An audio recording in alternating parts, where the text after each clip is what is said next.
Hello, Joy family. Welcome to the Joyful House and welcome to this episode of Once Upon a Storybook.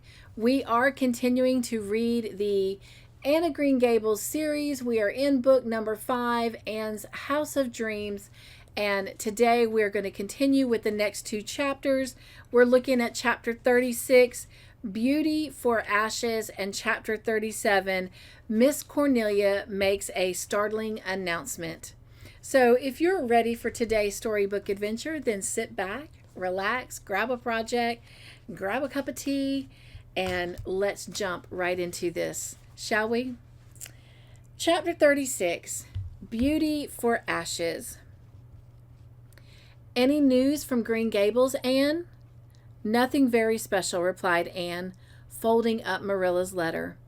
Jack Donnell has been there shingling the roof. He's a full-fledged carpenter now, so it seems he had his own way in regard to the choice of a life work. You remember his mother wanted him to be a college professor. I shall never forget the day that she came to the school and rated me for failing to call him St. Clair. Does anyone ever call him that now? Evidently not. It seems that he has completely lived it down. Even his mother has succumbed. I always thought that a boy with Jake's chin and mouth would get his own way in the end. Diana writes me that Dora has a beau. Just think of it. That child. Dora is 17, said Gilbert. Charlie Sloane and I were both mad about you when we were 17, Anne. Really, Gilbert? We must be getting on in years, said Anne, with a half-rueful smile. When children who were 6, when we thought ourselves grown up, are old enough now to have a beau. Dora's is Ralph Andrews, Jane's brother. I remember him as a little round, fat, white-headed fellow who was always at the foot of his class. But I understand he is quite a fine-looking young man now. Dora will probably marry young. She's of the same type as Charlotta the Fourth. She'll never miss her first chance, for fear she might not get another. Well, if she marries Ralph, I hope he will be a little more up-and-comin' than his brother Billy, mused Anne.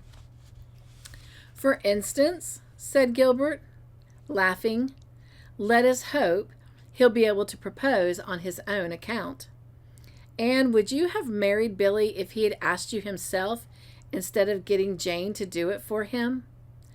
I might have. Anne went off into a shriek of laughter over the recollection of her first proposal. The shock of the whole thing might have hypnotized me into some rash and foolish act. Let us be thankful that he did it by proxy. I had a letter from George Moore yesterday, said Leslie from the corner where she was reading. Oh, how is he? Asked Anne interestedly, yet with an unreal feeling that she was inquiring about someone whom she did not know. He is well, but he finds it very hard to adapt himself to all the changes in his old home and friends. He is going to sea again in the spring.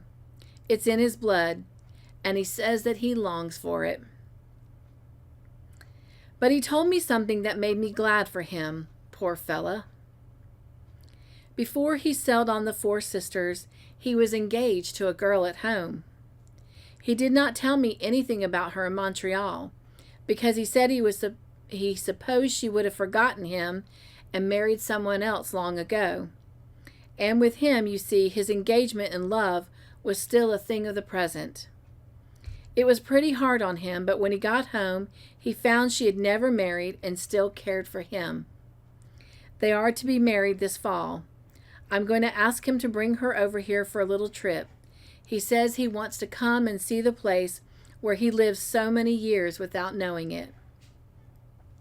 What a nice little romance, said Anne, whose love for the romantic was immortal.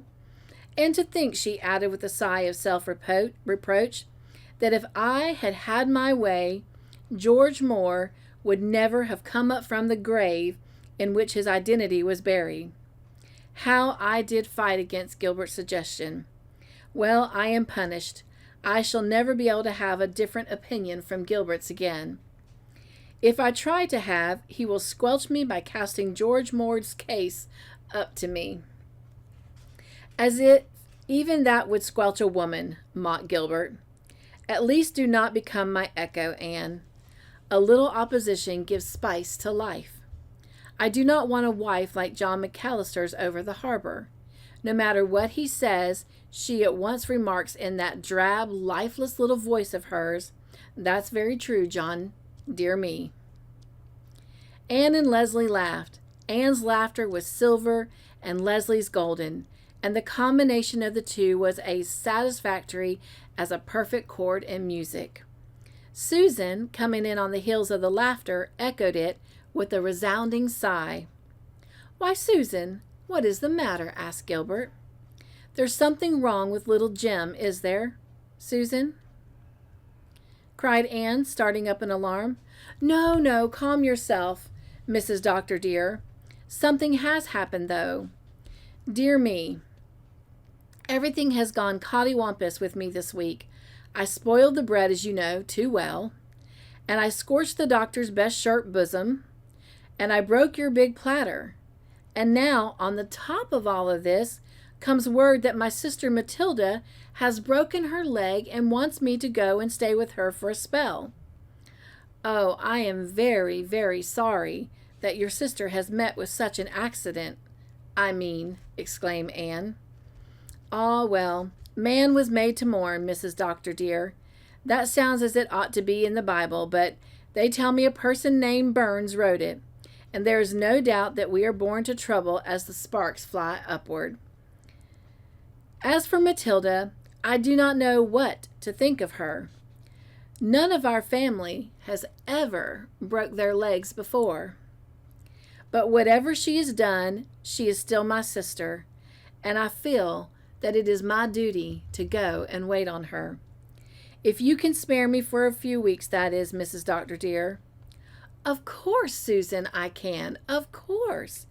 I can get someone to help me while you are gone." "If you cannot, I will not go over, Mrs. Doctor dear," Matilda's leg to the contrary notwithstanding. "I will not have you worried, and that blessed child upset in consequence for any number of legs. Oh, you must go to your sister at once, Susan. I can get a girl from the Cove who will do for a time. Anne, will you let me come and stay with you while Susan is away?" exclaimed Leslie. "Do. I'd love it, and it would be an act of charity on your part. I'm so horribly lonely over there in that big barn of a house. There's so little to do, and at night I am worse than lonely. I am frightened and nervous in spite of locked doors. There was a tramp around 2 days ago." Anne joyfully agreed, and next day Leslie was installed as an inmate of the little house of dreams. Miss Cornelia warmly approved of the arrangement. "It seems provincial," she told Anne in confidence. "I'm sorry for Matilda Clow, but since she had to break her leg, it couldn't have happened at a better time. Leslie will be here while Owen Ford is in Four Winds, and those old cats up at the Glen won't get the chance to meow, as they would if she was living out there alone. And Owen going to see her. They are doing enough of it as it is, because she doesn't put on mourning. I said to one of them, if you mean she should put on mourning for George Moore, it seems to me more like his resurrection than his funeral. And if it's Dick you mean, I confess I can't see the propriety of going into weeds for a man who died 13 years ago. And good riddance then. And when old Louisa Baldwin remarked to me that she thought it was very strange that Leslie should have never suspected it wasn't her own husband, I said, you never suspected that it wasn't Dick Moore, and you were next door neighbor to him all his life, and by nature you are 10 times more suspicious than Leslie. But you can't stop people's tongues, Ann dearie, and I'm real thankful that Leslie will be under your roof while Owen is courting her. Owen Ford came to the little house one August evening when Leslie and Anne were absorbed in worshiping the baby. He paused at the open door of the living room, unseen by the two within, gazing with greedy eyes at the beautiful picture. Leslie sat on the floor with the baby in her lap, making ecstatic dabs at his fat little hands as they fluttered in the air.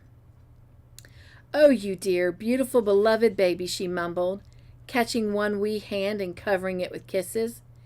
"Isn't he just the darlingest little thing?" crooned Anne, hanging over the arm of her chair adoringly.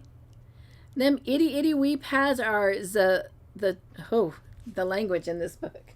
Not bad language, but just the verbiage of how they write it. Dem itty wee pads are the very tweetiest handies in the whole big world, isn't they, you darling itty man?" Whew. Anne, in the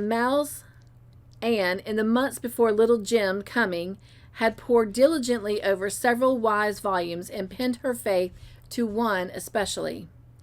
Sir Oracle on the Care and Training of Children. Sir Oracle implored parents by all they held sacred never to talk baby talk to their children. Infants should invariably be addressed in classical languages from the moment of their birth. So should they learn to speak English undellified from their earliest utterance? How, demanded Sir Oracle, can a mother reasonably expect her child to learn correct speech when she continually accustoms its impressionable gray matter to such absurd expressions and distortions of our noble tongue as thoughtless mothers inflict every day on the helpless creatures committed to their care? Can a child who is constantly called tweet itty wee singy ever attain to any proper conception of his own being and possibilities and destiny? Anne was vastly impressed with this and informed Gilbert that she meant to make it an inflexible rule that never, under any circumstance, to talk baby talk to her children. Gilbert agreed with her, and they made it a solemn compact on the subject, a compact which Anne shamelessly violated that very moment little Jim was laid in her arms. "Oh, the darling itty witty sing," she had exclaimed, and she continued to violate it ever since. When Gilbert teased her, she laughed Sir Oracle to scorn. "He never had any children of his own, Gilbert. I am positive he hadn't, or he would have never written such quite rubbish. You can't help talking baby talk to a baby. It comes natural, and it's right. It would be inhumane to talk to those tiny, soft, velvety little creatures as we do to great big boys and girls. Babies want love and cuddling and all the sweet baby talk that they can get. And little Jim is going to have it. Bless his dear itty heartums." "But you're the worst I've ever heard, Anne," protested Gilbert, who, not being a mother but only a father, was not wholly convinced yet that Sir Oracle was wrong. "I never heard anything like the way you talk to that child." "Very likely you never did. Now go away, go away. Didn't I bring up 3 pairs of Hammond twins before I was 11? You and Sir Oracle are nothing but cold-blooded theorists. Gilbert, just look at him. He's smiling at me. He knows what we're talking about. And ooh, just oggy whiff every word mother says, don't, ooh, angel lover." Learning to read baby talk. Gilbert put his arms around them. "Oh, you mothers," he said. "You mothers. God knew what he was about when he made you." So little Jim was talked to and loved and cuddled, and he throve as became a child of the House of Dreams. Leslie was quite as foolish over him as Anne was. When their work was done and Gilbert was out of the way, they gave themselves over to shameless orgies of love-making and ecstasies of adoration, such as that in which Owen Ford had surprised them. Leslie was the first to become aware of him. Even in the twilight, Anne could see the sudden whiteness that swept over her beautiful face, blotting out the crimson of lip and cheeks. Owen came forward eagerly, blind for a moment to Anne. "Leslie," he said, holding out his hand. It was the first time he had ever called her by her name. But the hand Leslie gave him was cold, and she was very quiet all the evening, while Anne and Gilbert and Owen laughed and talked together. Before his call ended, she excused herself and went upstairs. Owen's gay spirits flagged, and he went away soon after with a downcast air. Gilbert looked at Anne. "Anne, what are you up to? There's something going on that I don't understand. The whole air here tonight had been charged with electricity. Leslie sits like the muse of tragedy, and Owen Ford just jokes and laughs on the surface and watches Leslie's with the eyes of his soul. You seem all the time to be bursting with some suppressed excitement. Own up. What secret have you been keeping from your deceived husband?" "Don't be a goose, Gilbert," was Anne's conjugal reply. "As for Leslie, she is absurd, and I am going up to tell her so." Anne found Leslie at the dormer window of her room. The little place was filled with the rheumatic thunder of the sea. Leslie sat with locked hands in the misty moonshine, a beautiful, accusing presence. "Anne," she said in a low, reproachful voice, "did you know that Owen Ford was coming to Four Winds?" "I did," said Anne brazenly. "Oh, you should have told me, Anne," Leslie cried passionately. "If I'd have known, I would have gone away. I wouldn't have stayed here to meet him. You should have told me. It was not fair of you, Anne. Oh, it just wasn't fair." Leslie's lips were trembling and her whole form was tense with emotion. Anne laughed heartlessly. She bent over and kissed Leslie's upturned, reproachful face. "Leslie, you are an adorable goose.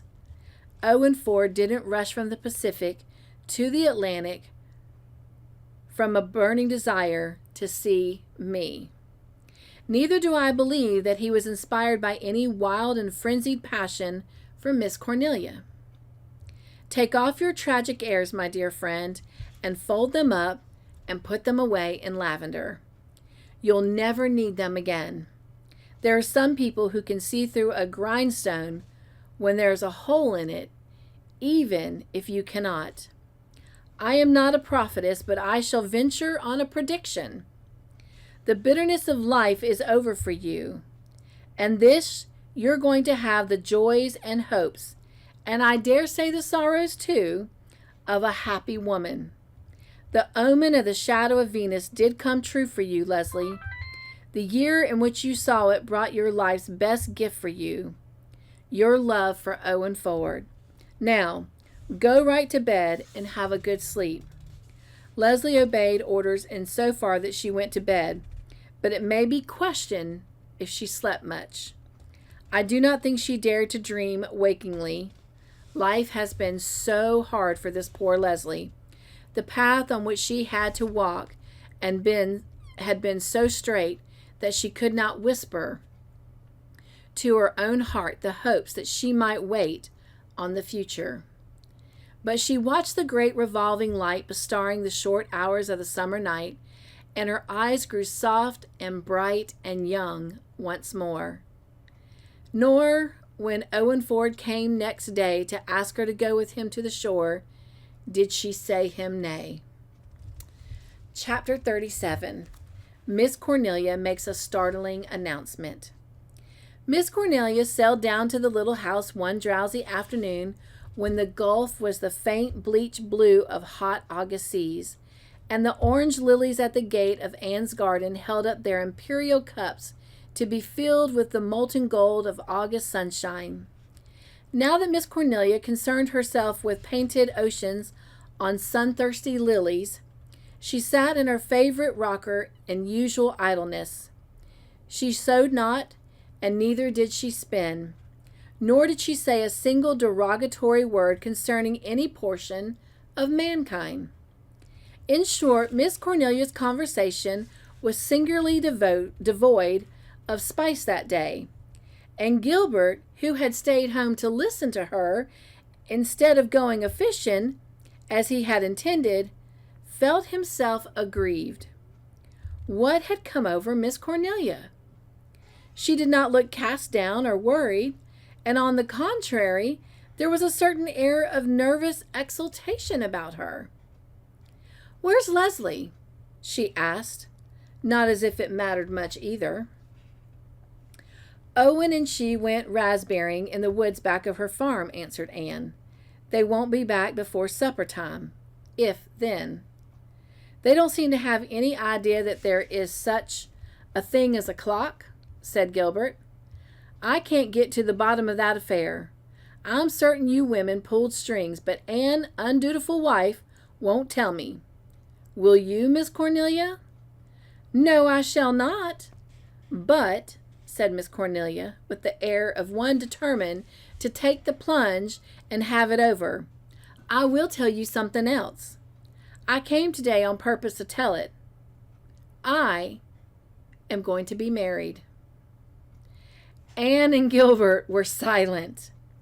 If Miss Cornelia had announced her intention of going out to the channel and drowning herself, the thing might have been believable. This was not. So they waited. Of course, Miss Cornelia had made a mistake. "Well, you look sort of kerflummoxed," said Miss Cornelia with a twinkle in her eyes. Now that the awkward moment of revelation was over, Miss Cornelia was her own woman again. "Do you think I'm too young and inexperienced for matrimony?" "You know, it is really staggering," said Gilbert, trying to gather his wits together.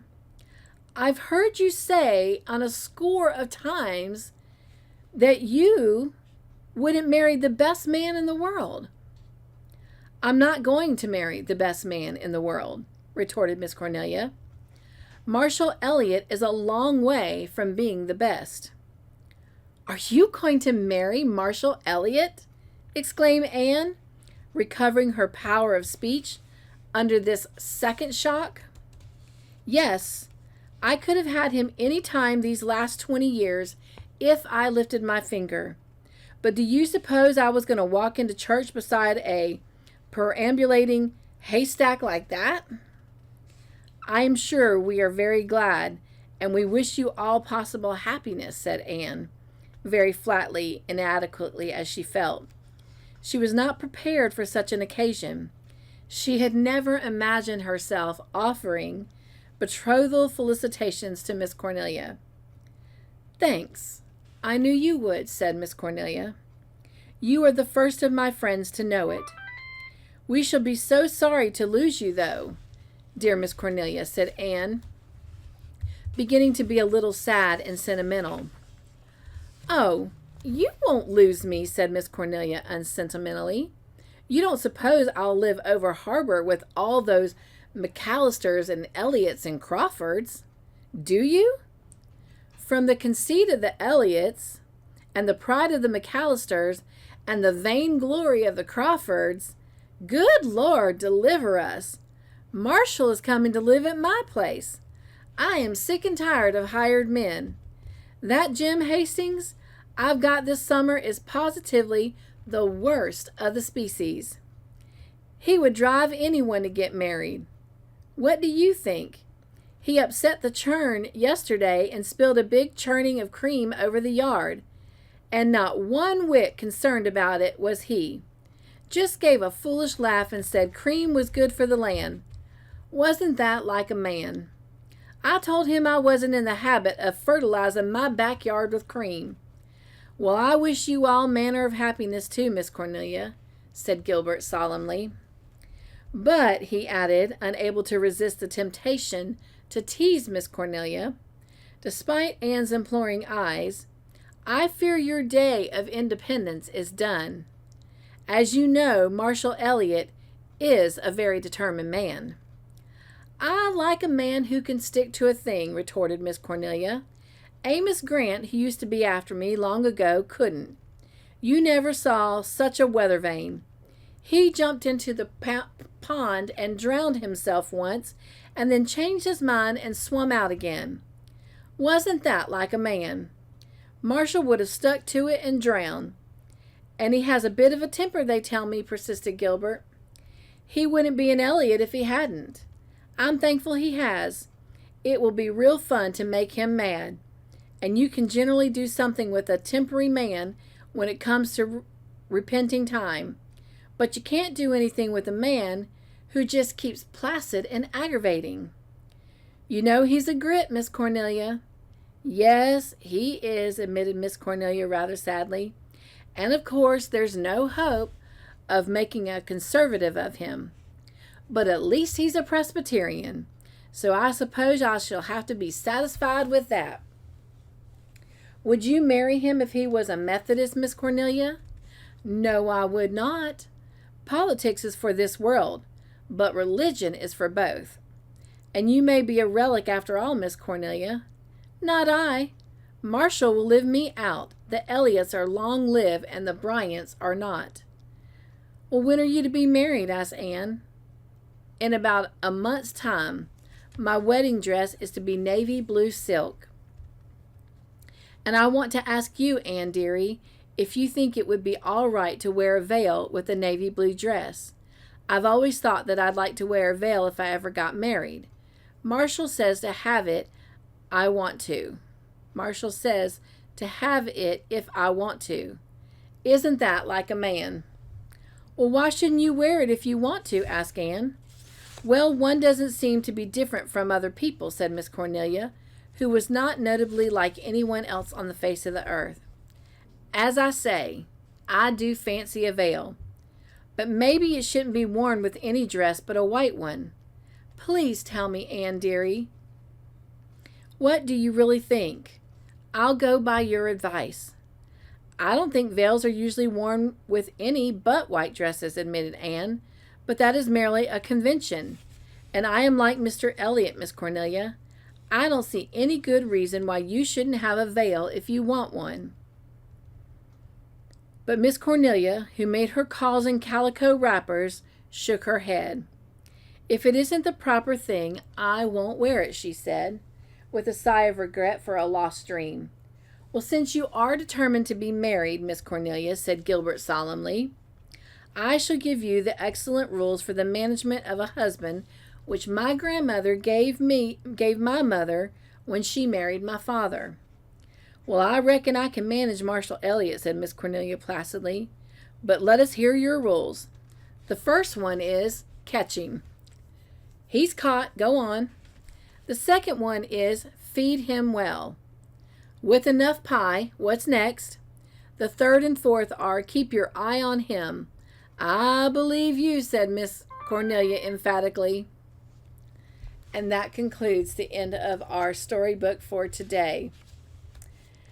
I do look forward to coming back and reading more chapters with you next time. And until then, be joyful and chase your joy and live your joy. I'll see you next week. Bye. Nugs and joy.